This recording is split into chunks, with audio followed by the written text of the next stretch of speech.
بسم الله الرحمن الرحيم.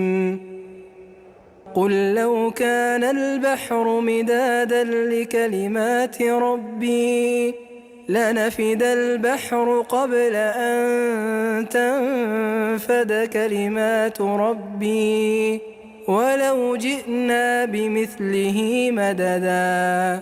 قل إنما أنا بشر مثلكم يوحى إلي أنما إلهكم إله واحد، فمن كان يرجو لقاء ربه فليعمل عملا صالحا ولا يشرك بعبادة ربه أحدا.